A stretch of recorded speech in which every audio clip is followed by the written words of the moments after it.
Hello everyone, welcome to Mastery. It's Rosario's Academy. In this video, we're going to discuss about cash and bank column cash book. That's another one of our special cash journals. As far as simple cash book is concerned, we could only record the cash oriented transactions. Okay, bank transaction cannot be recorded. Suppose bank payments, bank receipt. Suppose if we are purchasing the goods by making the payment by check, cannot be recorded. Suppose if we are selling the goods against bank fund transfer receipt, cannot be recorded. Okay, so suppose if we are receiving a check from our debtors, cannot be recorded because there is no bank column. But as far as this type of cash book is concerned, that is another model, second model cash book is concerned, we can have the bank column too. So we can have both the transaction cash and bank column. So as far as cash book is concerned, the entry would be, the first entry would be cash at bank, cash on hand, and cash at bank. Cash on hand and cash at bank. Maybe cash on bank would be, cash on hand will be 50,000 or cash at bank will be 30,000. For an example. So the entry would be as usual, same as simple cash book. The opening entry would be to balance brought down. To balance brought down. So for cash column it is 50,000 and for bank column it is 30,000. So this is what the opening entry, this is what our opening balance. Start with the opening balance of cash and bank.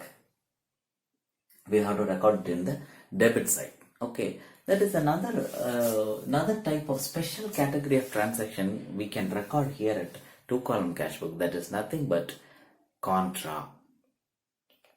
Contra means opposite. It covers only two transactions.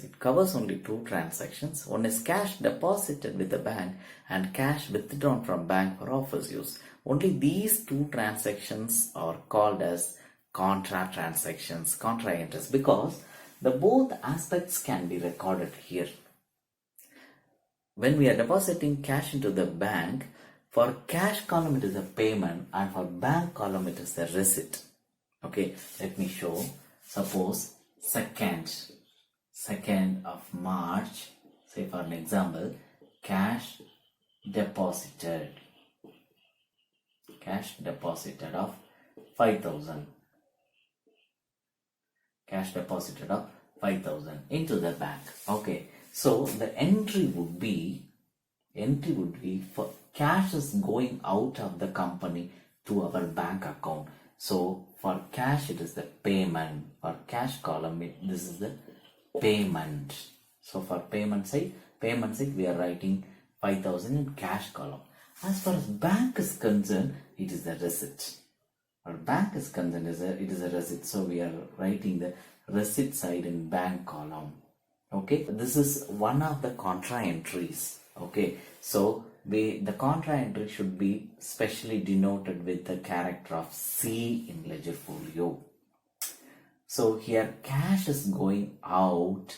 So for payment it is for payment side it should be written in cash column with the account name of by bank, opposite aspect account name, because as far as when the cash deposited into the bank, the entry would be bank account debtor to cash account. So bank account debtor to cash account. So by opposite account for cash, the opposite account name is being credited here, that is by bank account. So for bank it is a receipt, so we have to write the opposite account name, that is to cash account when 2nd. Okay, here are 2nd. So don't forget to write C. That is how we have to record the contra entries. Suppose if we are withdrawing from bank, cash withdrawn of 10,000. Suppose if we are withdrawing from bank, the same format, opposite format. Okay, so suppose we are withdrawing from bank, for cash column it is a receipt. Okay, for cash column it is a receipt. So we have to write the opposite account name, that is bank, with the keyword of C in LF. So for bank column it is the payment. So we have to write the opposite account name to cash. Okay, that is how we have to treat the contra transactions. When the cash withdrawn from bank, the entry would be cash account debtor to bank account. When the cash deposited into the bank, the entry would be bank account debtor to cash account. So when cash deposited into the bank for payment, for cash column it is a payment and for bank column it is a receipt. When we are withdrawn the cash from our bank account for office use, for cash column it's a receipt, for bank column it's a payment. That is how we have to treat, without forgetting to write the character of C which denotes the contra entry. I hope you must have understood.